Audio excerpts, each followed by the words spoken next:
Hello everybody, this is 10 Questions, this edition of the program. I'm Andy Johnson, good to be here, and good for you to be looking here at us at WESN. Let's tell you what's happening. This edition of the program, taken from a full-page set of commentary in one of the newspapers in recent days. The headline was, "The big question, are Trinidad and Tobago drivers considerate of one another?" We'll get to that. Like I say, you'll be interested, amused to hear some of the responses from that if you didn't read it in the paper. My guest on this edition of the program, none other than Stan Huggins. He's a long time, probably one of the country's most prominent advocates of road safety in Trinidad and Tobago. He's been involved in the Road Safety Association. He's now a road safety and insurance consultant. We'll get to him and the current discussion in a moment, but first, let's take a look at something we did on this subject.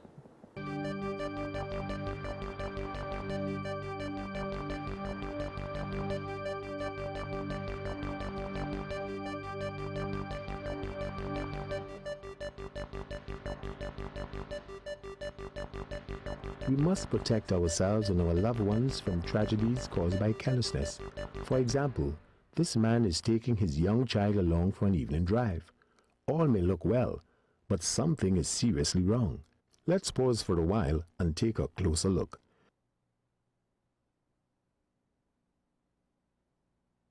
His attention is divided between the safe operation of the vehicle and holding his infant. In event of an accident, the child is not properly restrained. She can easily fall out of her father's insecure grasp.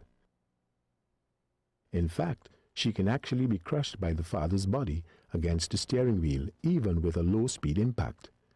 In the case of vehicles equipped with airbags, it is recommended that children under 12 years sit in the back seat, given the force with which airbags deploy. So what have we learned? That's right, lives are at risk. However, the situation is easily remedied with the use of an infant's safety seat. Let's take a look.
It is common knowledge that the shoulder of the road is for emergency use only. However, many of our nation's road users have other ideas.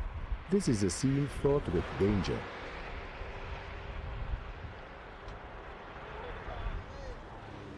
Note how close these men are to the fast-moving traffic.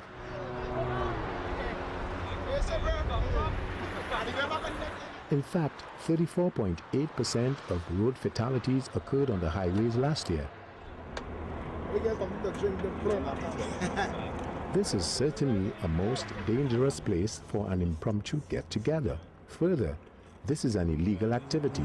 Please, the shoulder must be used only in case of emergency.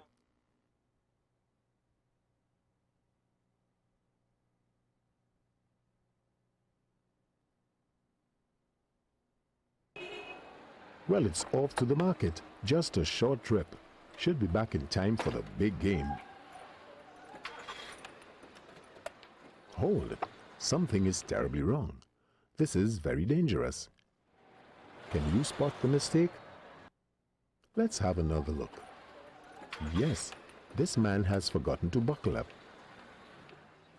Given that there were 3,118 injuries and 197 road deaths in 2003, it does not matter how short the trip will be. You must ensure that your lap and shoulder belts are securely fastened. You will avoid a hefty fine and reduce risk to life and limb, all at the same time. So buckle up. It's the law.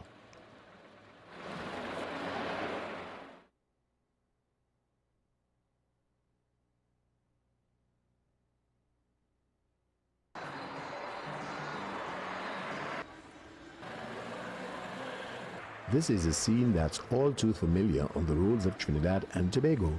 Jaywalking. Note well the attitude of this lady crossing. How many times have we seen that?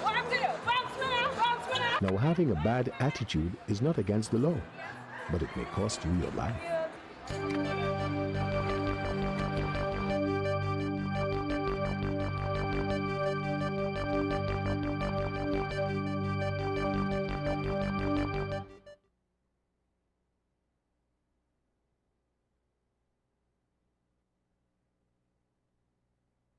Children are the key to our nation's future.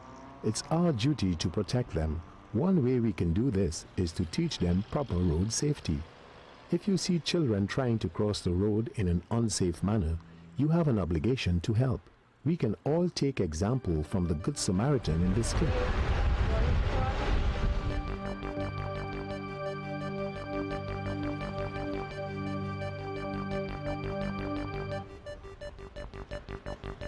Many children may not be aware of the proper use of the traffic button on the traffic lights. In fact, many adults may need this lesson as well. Cross, press the bell. After depressing the button, the traffic lights facing the oncoming traffic would soon turn to red. When all vehicles have come to a complete stop, then proceed. Parents, remember to teach your children this valuable lesson. Their lives could depend on it.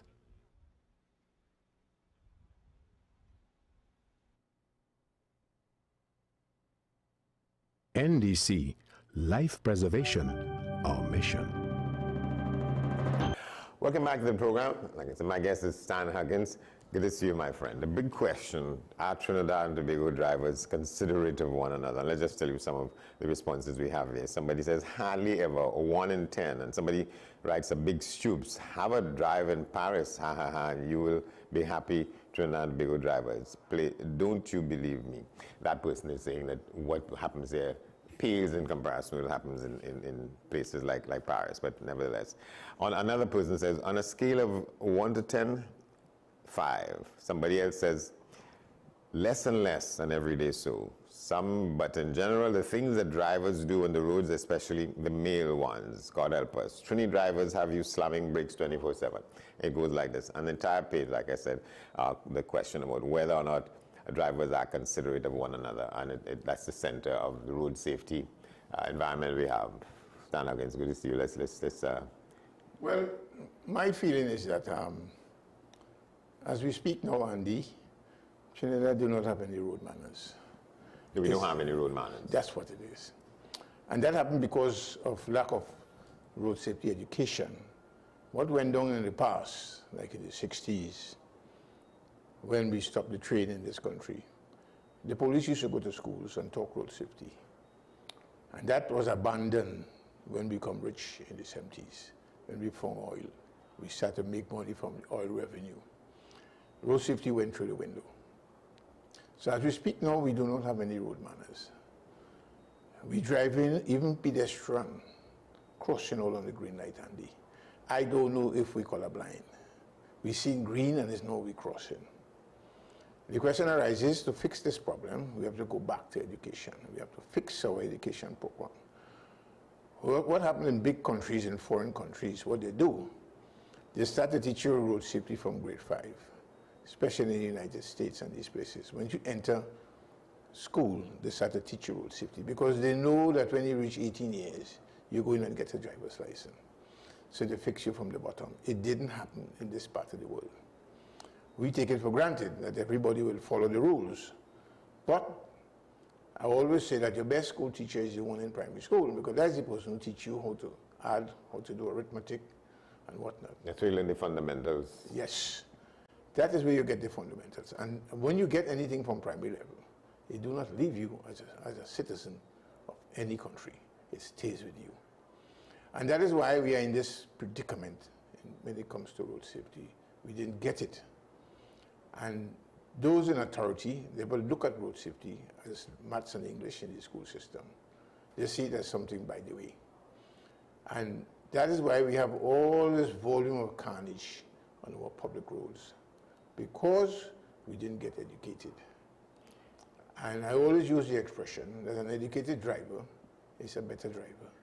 An educated passenger is a better passenger. Okay, I want to ask you to hold the point and go back to what you said in the beginning about the fact that things changed when we discovered oil, when we really became an oil economy and everybody had a lot of money to do what they wanted to do. And how is that reflected in the manner in which we conduct ourselves on the road now? What's the link that you make? But the link I'm creating here is that some people, when they get money, they get rich, they forget the basics. And that is what happened to we. We got rich and we didn't concentrate on saving lives and thinking that this other person, even though this person may not be filthy rich, but they have good manners.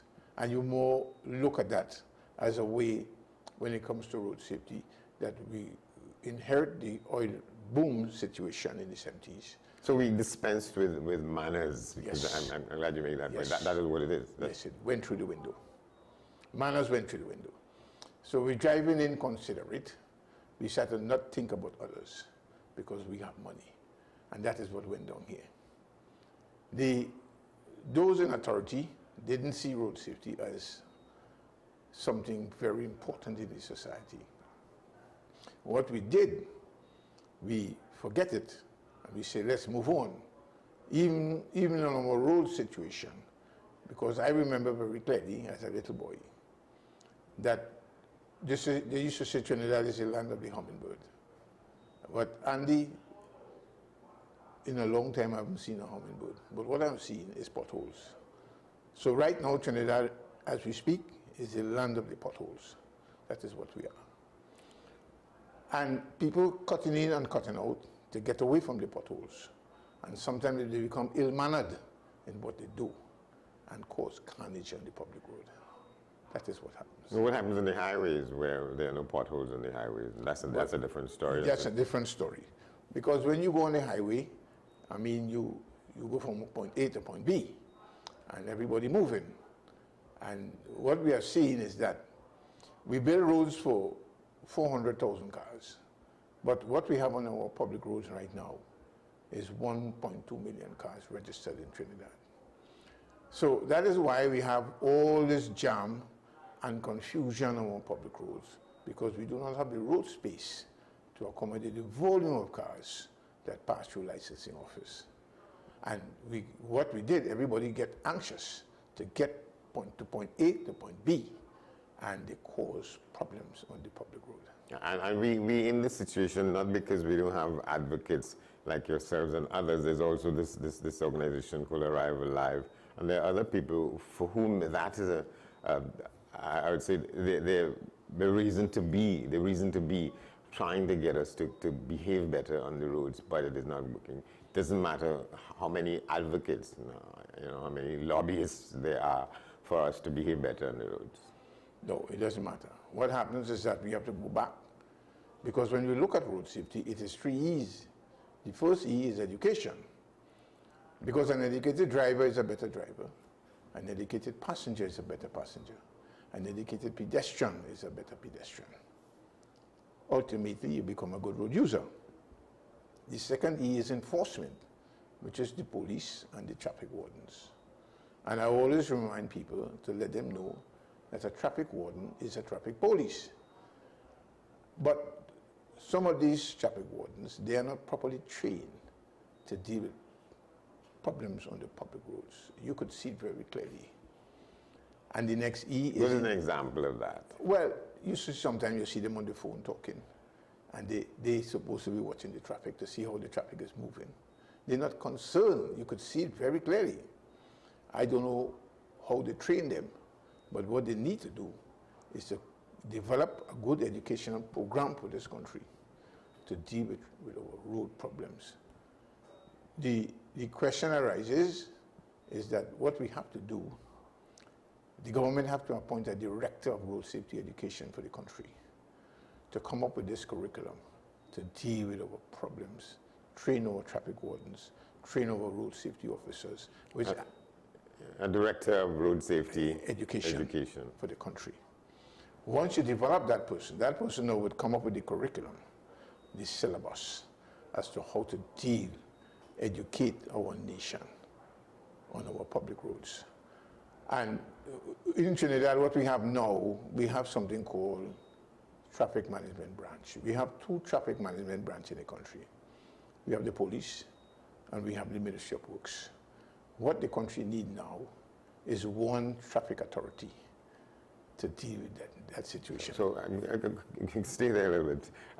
So there's a traffic management branch in the Ministry of Works, and there's one in the police service. Yes. Do they meet at any point? They function? How do they? Looking at it, you could see that it seems as though the right hand doesn't know what the left hand is doing. That is what it looked to me like. But if you establish one traffic authority in the country to deal with the situation that we have now, and appoint that director of road safety education to come up with the educational program to synchronize it, to deal with our situation. We're going nowhere, Andy. Right now, we're standing still. That is what happens, just like the traffic. We standing still. And the Ministry of Works used to be the Ministry of Works and Transport. That transport was about conduct on the roads, of driving on the roads, and matters incidental there too, as they say in the Parliament. Yes. Well, what they did now, I see that the new government decided to cut it into... There's no transport. There's no part of that ministry. No, it's just transport ministry now. There's one ministry. So there's a Ministry of Transport by itself. By itself. And you would say if you had an issue to take up, as you do from time to time over the course of your long camp in this regard, you go to the Ministry of Transport. Transportation. To deal with it.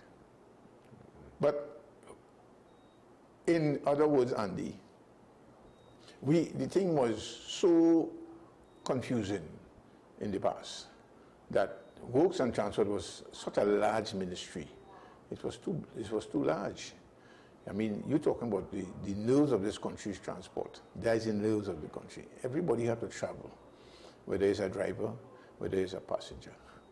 And the nerves of this country, it's too large of a Ministry of Works and Transport. So you had to cut it in two and put one person responsible for transport in the country. And road safety happens to fall under that. But I always believe that certain aspect of road safety should go under the Ministry of Education, because you're going to the schools. And that is why I make the point to you that if we appoint a director of road safety education, that person is supposed to come up with a program to go and educate our young generation, because that's the only way to fix it. And there's an old saying that if your best school teacher is your primary school teacher, that's the person who teaches you to read, who teaches you arithmetic and whatnot. And whatever you learn in primary school, it don't leave you like that, because it becomes part of you. That's your formation. So what we are doing now, we wait until they reach 18 years and say, let's go to a licensing office and get a driver's license with no background in training, nothing in road safety education. Whereas in developed countries, what they do, they say, look, when you reach grade 5, grade 6, and you're into primary school, they say, let's do some road safety programs. Because they know when you reach 18 years, you're going and get a driver's license. And that is why we're in this calamity we are in right now. What we're doing now, with the coming of the point system, when they bring that I wanted to come to that, because I know that you have issues with that, the point system, the demerit system. Yes. And do you, in your considered opinion, these things aren't working? No, it will not work, because we're not educated. You bring 80 laws, as if speak now on that point system, it is 80 demerit point laws they bring in this country, 80. And the public doesn't know nothing about it. And what it is, people get tickets and they don't know what the ticket is for. But if you educate and then punish, because any school teacher would tell you, Andy, If I don't show you the arithmetic, I cannot punish you when you get it wrong. What we're doing, we punishing and then say, go and get educated after. Something called a program they call a rehab training program. But you have to educate before you can rehab me. But that didn't happen. So you have a situation where people getting tickets and don't know what to do. My recommendation to the government is to let us educate this nation and then punish. That is my recommendation. In other words then... So what do you mean, relax the platform for punishment for some time and come up with an education program. So you educate, and when you don't do what we told you to do, then we punish you. But that didn't happen in this situation. So people will not be charged or issued tickets for whatever infractions they are observed to be engaging in on the roads? Yes. For a period of time? Yes. Ease detention and appoint a team to develop this road safety education program. Let's have this program. Make it that when people see it, they know what this has happened. And especially at the school system, you could do it in the school system because you have the captive audience there. And the older ones who's not in school, what we have to do is to set up the community road safety councils. So you could go there if you're out of school and get some education on that point system. It is, as we speak, Andy, it is too draconian. Put it that way then. In other words then, is that you're taking my license just like that, and you won't teach me nothing. It's not fair. And I am saying it should be scrapped. It should be scrapped and come up with an education, replace it with an educational program, and let's educate the nation and then punish. To whom might you have made some of these proposals, presented them with people in positions of influence or authority? Well, as it is, I present a lot of documents on road safety and this. I do a lot of publications on these things. But nobody paid no mind, because why? They see if I use enforcement before education, well, we're going to collect some money here. And I always say, it comes across like a piece of pickpocket, piece of legislation that you bring. You want to pick the public pocket. That is how I see it. And if you have to stop that pickpocket, and let's educate, and let's deal with our nation carnage. It is out of hand. It is uncontrollable. The enforcement is not the answer. The answer is the first step in road safety, which is education. So you're saying the fines that people are committed to pay now, or were required to pay for any of these infractions, they're not working, so $500 a ticket in some cases. $1,000, $2,000 ticket. It's like you know, you're trying to pick the pocket of the nation. That is what I see. I see it as a tax on your driver's license for simple matters. It's a revenue earning program more than anything else, and it's not instilling any greater adherence to road safety rules and regulations. No, it is awkward. It is pathetic. You watch at it very clearly. Everybody who gets a ticket complains. And for the simple reason, they don't know what they get a ticket for. Imagine I operate in a maxi taxi. My job is to pick up people. But when I pick up people, I get in a ticket. With no signage, don't pick up here. Put up the signage. Put the infrastructure in place. And then you could punish me. And that is what's happening now. So everybody know, when they get a ticket, they say, we have 14 days to object it. We're going to put in a claim here. And you get in a hearing for the next 3 years. Do people do that? Are people doing that? Yes, that is what's happening. They say, all right, well, they give me this ticket, all right, let's go to court now. And 3 years in the courthouse. That doesn't make any sense. So you have people who have earning a livelihood because of their license, losing their driver's license. Now, how are they going to take care of their family in this situation?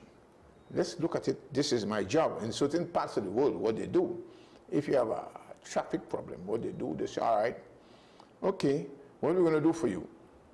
You see that maxi you're driving, you see that commercial vehicle you're driving, you could drive that because that is your work. That is your job. But you see that car parked up in the garage, you cannot touch it. But you could drive it because that is your job. So when I take your license, I take your job away. That is what happens here. And who not seeing it so is not humane, not understanding the feelings of a family, feelings of a man or a woman who is operating this vehicle to sustain their family. As we speak, I'm recalling the work of a gentleman. He died a couple of years ago. But this station, this frequency, used to carry some of the messages. He developed a message called "It's Up to Me," where he's demonstrating what became an accident on the road, and then you have the seat belt. The point was for people to wear their seat belts more and more religiously. But where's that? That's just one piece of one person, one campaigner's approach to it. We can't measure to what extent it's made any dent on us as drivers. It doesn't. Because why? We didn't get it. And I am saying, we are in a situation now in this part of the world where everybody is wondering, what next? What next? What they have to do, they have to call in the educators, because we don't have much trained people into road safety education in this country. People learn it by seeing, but to say academically trained as a road safety consultant or a road safety person who could impart knowledge, we are not seeing it. We are seeing people who could show you a movie, import something from Canada or something like that, and say, come here, take a look at that. That is not what education is about. Some people, yes, they are good visual learners, but most of the time, this is something new to our society. We have to teach it like a school teacher to bring it back. And to do it, we have to go back to the primary school system. And that campaign sort of put the focus and the emphasis on us. That's why the slogan was, it's up to me. Those things are hard to get driven into our heads. Well, it is hard because why? We didn't fix it. Take, for instance, you have a licensing office, okay? Put it that way. I teach defensive driving and road safety education as a subject when I do my programs. And sometimes I just ask students, when they come to do the defenses, did anybody in this room buy the driver's license? I just ask them that question. You know why? Because I want to get a feedback to know who I'm talking to. I want to know that. And most students just tell me, Mr. Huggins, you know what I had to do to get my license? Something had to pass. And I come up with one conclusion, that the most corrupt place in this world is a place on Rising Road called licensing office. Why do you say that? Because when I asked them, when they come to do the program, I said, did anybody in this room buy the driver's license? Some of them just hang their head in shame and do so. So you get the message. You mean the people who come to see about one defensive driving? Yeah. That is what it is. So that's why I come up with one conclusion. That is the most corrupt place in this world is a place on Rising Road called licensing. So you think you have information, you know the fact that people buy their driver's permits? Well, let's put it this way. I haven't seen money pass. I haven't seen that. But when I speak to them, I recognize that we have a problem in our hands. What we have to do, we have to change the way we do this thing to stop the nonsense. So you were in a crowd of people and you asked them, well, if anybody in here has bought their license, and people sort of retreated? Yeah. Some people back down. They said, what you so? Because they never expect you to ask them that question. But here it is, I am doing defensive. I want to know who I'm talking to. That is what it is. So get a feedback to know the level of this program. If you never do nothing, how could you be operating on the public road? And that's why I asked the question, because I recognize that it's like you're spinning top in mud. I am doing this defensive with you, and you never do a driving test. I'm dealing with realities. I could see it on TV. I'm saying it because the nonsense has to stop on the. Well, let me just quote from one of these responses here. This is a woman, Tiffany Rose, tilde on the E. Women don't give you a chance to pass. I would know if they feel they would lose a year of their life if they do. So this is a woman saying that women are a special breed in terms of drivers on the roads. Women don't give you a chance. Is there merit in that? They do. So women are worse drivers than men? No. What it is that you hear men saying women don't give you a chance, and you hear the expression sometimes. I don't know what they give all these women license for. You don't hear that. But let me tell you something, Andy. If a light is about to change, most women just slow down and stop. And the man who behind that woman, he just use expression. You know, that lady could have go through the light, you know. That lady could have beat that light, you know. You hear men making that statement because a man will do it because he's more risky. Women tend to believe, well, I have my children home, so I'm not taking any chances. That is how they think. So they are basically better drivers than men. If you see accidents on the road, you always say it's 5 men dead. You don't see woman dead, so it's man dying on the public road. So who is the better driver, Andy? Ask yourself the question that. We have to go in a bit, but let me just ask you. So now you not simply a road safety advocate, you're a road safety and insurance consultant because the two things go together. Yeah, it combines. And the reason why is that when I went to school in the United States, I attended the Insurance Institute of America, and I got an AINS designation from them. ANS? AINS, yes. An associate. Oh, okay. Yes. So in insurance and whatnot. So what happens is that there's a combination. It comes together because you study road safety and society and the effects it have on a nation. You do things, the social and economic effects of a road accident, the funeral expenses and all these different things. So when you go through that process and you train that way, you look at things different. Somebody who's not trained in insurance wouldn't see the other aspect of road safety. So, because I have a combination of both, that is why I could speak like that. I could talk with authority on this thing. Do you engage with, as co-travelers in this, with the people who run the organization called Arrive Alive? Well, I know about Arrive Alive, but I see it as a pressure group, as a public relation organization, right? Which is not bad. We need that. I see it as public relation, but that's not the answer. The answer is... You think they get down to the nitty-gritty enough? Yes, you have to go down, you have to teach it, you have to educate this nation, otherwise you're going nowhere. You're not making sense, put it that way. And so, the best answer to it, let's go back to education. Let's do the first aspect of road safety, which is education. This came to me that I could use a statement to take us out, that you would continue to fight for this issue about better education before you may begin to get drive. Better education about what driving means and how we should conduct ourselves in Trinidad. Exactly so. If we do that, because as I said before, an educated driver is a better driver. An educated passenger is a better passenger. An educated pedestrian is a better pedestrian. All right, my friend, we got to leave it there for now. There's been 10 questions. Stan Huggins, a road safety and insurance consultant, Trinidad and Tobago. Thanks for watching. We'll see you next time.